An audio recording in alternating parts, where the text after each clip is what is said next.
Yahweh batela nikombo. Yahweh benisa nikombo. Yahweh batela nikombo.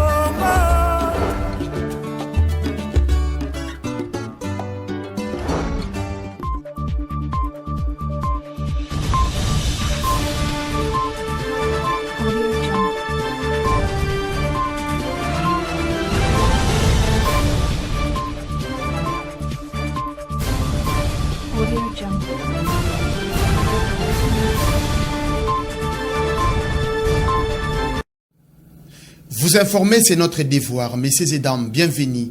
Ouvrons cette session d'information dans la province du Congo central. L'association sans but lucratif Debout Sekebanza a célébré la journée internationale des droits des femmes à sa manière. Ces activités se sont déroulées dans le territoire de Sekebanza. Plus de détails avec Mamine Bodi. Suivez.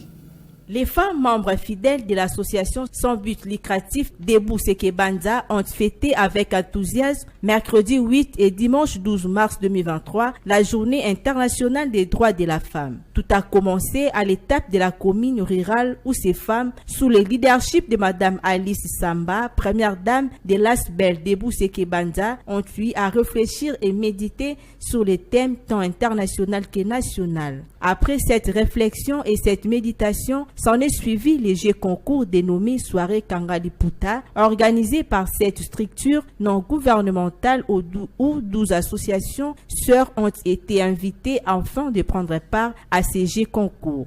Une à une de ces 12 associations était conviée à démontrer devant tout le monde la meilleure manière avec laquelle la femme africaine doit chaque fois et de temps en temps arranger et porter les pannes. Pour lier l'utile à l'agréable, ces associations, après publication des résultats du concours, ont eu à bénéficier chacune d'elles un prix selon le mérite par Madame Alice Samba.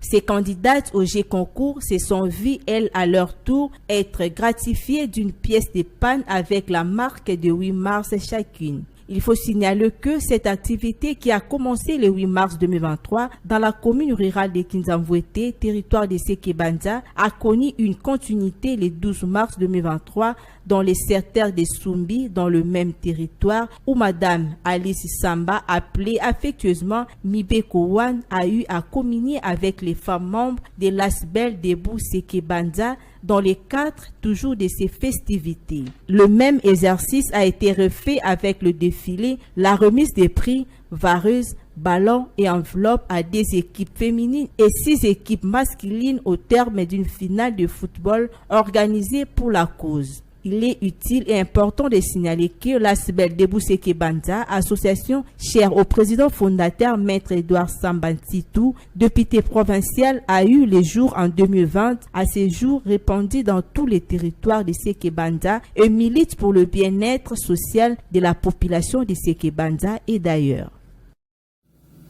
Ouverture de la session parlementaire de mars, c'est mercredi 15 mars 2023 à l'Assemblée nationale et au Sénat. Dans leur discours d'ouverture, les présidents des 2 chambres du Parlement ont passé en revue la situation sociale, économique, politique et sécuritaire du pays. Les détails avec Roger Missamo. Suivez.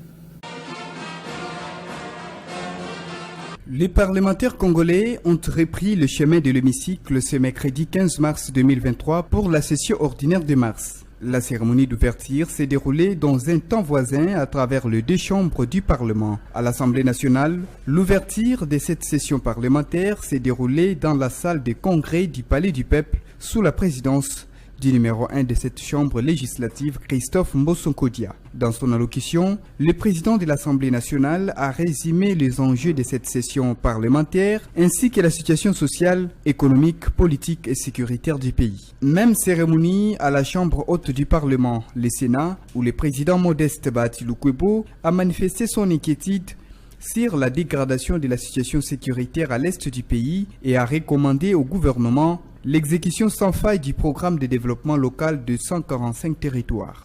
Le Sénat, en tant qu'émanation des provinces, recommande au gouvernement la mise en œuvre sans faille du programme de développement local de 145 territoires en favorisant surtout le partenariat public-privé afin que ce programme puisse effectivement contribuer au développement du pays. Je déplore la lenteur observée dans la mise en œuvre de cette ingénieuse initiative de son Excellence Monsieur le Président de la République Félix Antoine Tshisekedi Tshilombo et surtout la non-consommation des crédits destinés aux 145 territoires pour l'exercice 2022. Les présidents des deux chambres du Parlement ont également recommandé à la CENI et au gouvernement d'organiser les élections générales dans les délais constitutionnels en suivant les calendriers électoraux. Restons toujours à Kinshasa, siège des institutions du pays. Le Premier ministre Jean-Michel Sama Lukonde Kyenge a présidé une réunion le mardi 14 mars 2023. Ces assises a mis autour d'une même table les collectifs des députés et provinciaux, les ministres du budget et des finances. Autour de leurs échanges, ils ont parlé du paiement des émoluments des députés et provinciaux. Les détails avec Pacifique Mwanda.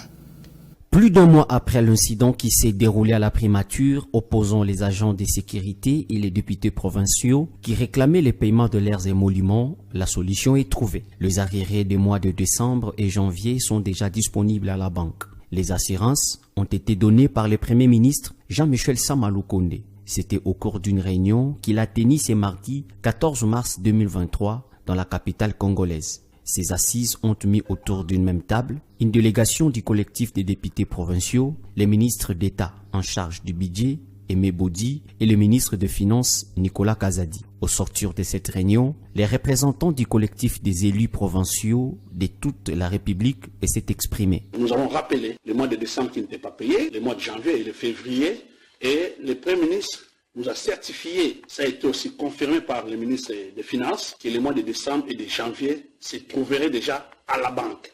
Nous avons parlé des arriérés, nous avons parlé des litiges, donc le Premier ministre a vraiment une oreille attentive. Blanchard Takatela a salué les efforts du chef de l'exécutif national qui s'est battu bec et ongle en faveur des députés provinciaux.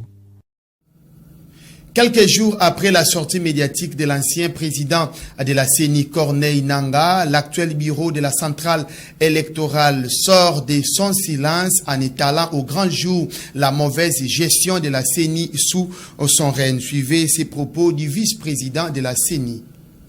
Et s'agissant particulièrement des infrastructures, il est à noter que l'auteur de la déclaration a laissé dans son passif 2 points. Plusieurs arriérés des loyers des bâtiments abritant les installations de la CENI, tant à Kinshasa qu'à travers toutes les provinces, sans exclusion aucune. L'immeuble abritant le siège national de la CENI, l'immeuble ici où nous sommes, dans un état de délabrement très avancé. Je vois que vous le savez tout ça. Regardez un peu l'état de la salle où nous sommes. Avec des installations sanitaires dégradantes. Je n'aime pas en parler, parce que ça donne...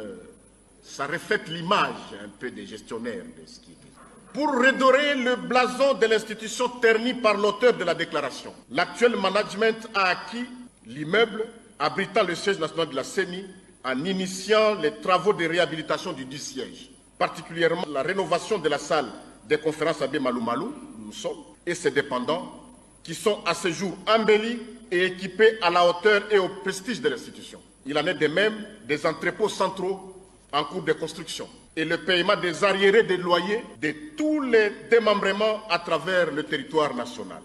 S'agissant du social des cadres et agents de la CENI, plongés dans une précarité sans précédent, suite au rabais sensible des salaires à 40% et à la gestion calamiteuse de l'auteur de la déclaration, étant sensible à la misère de ces derniers et dans le souci de placer l'homme au centre de toute action, le nouveau management s'est engagé résolument depuis sa prise de fonction, non seulement à apurer les 9 mois de salaire impayés par l'auteur de la déclaration, mais aussi à réajuster à la hausse les salaires des agents de 40 à 100% à ce jour. Face à toutes ces évidences, l'on peut donc une fois de plus s'interroger si l'auteur de la déclaration peut vraiment s'ériger en donneur de leçons.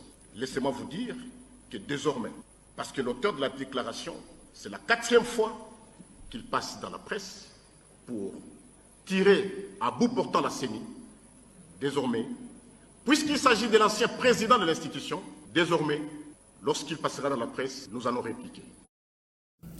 Parlons sport dans ces journaux, messieurs et dames, suite aux incidents survenus lors de la rencontre Tout Capable et Lima. Inga Sport, causé par les joueurs et supporters de la formation jaune et blé à la 70e minute des jeux ayant entraîné l'arrêt définitif du match le samedi 11 mars 2023 au stade d'Amar, comptant pour le championnat provincial semi et direct. Le comité de la Ligue de football du Congo central, l'IFCOC, a préventivement suspendu l'AS Inga Sport. L'éclairage sur la situation est fait par le secrétaire exécutif provincial. Suivez ces propos recueillis par Rivantiala. Le cas de Inga Sport, nous n'avons pas fait les choses par aventure ou bien de notre foi, de notre volonté pour faire souffrir une équipe. Non.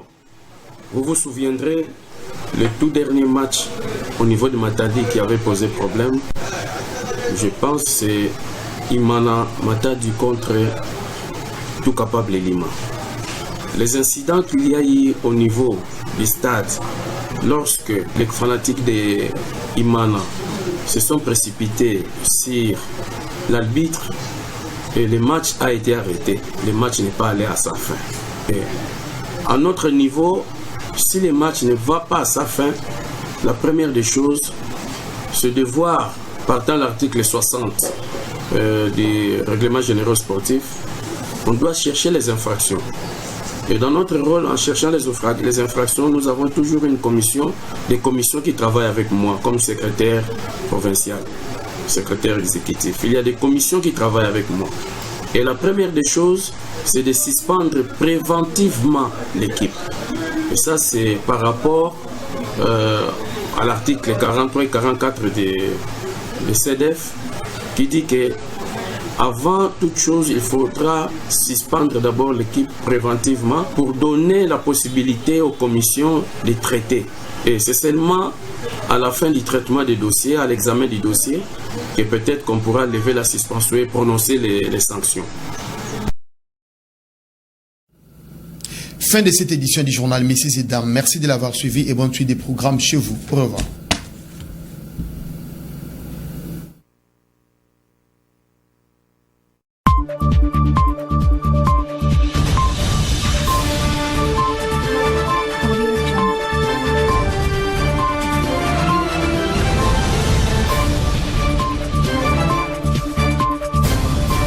Audio Jungle.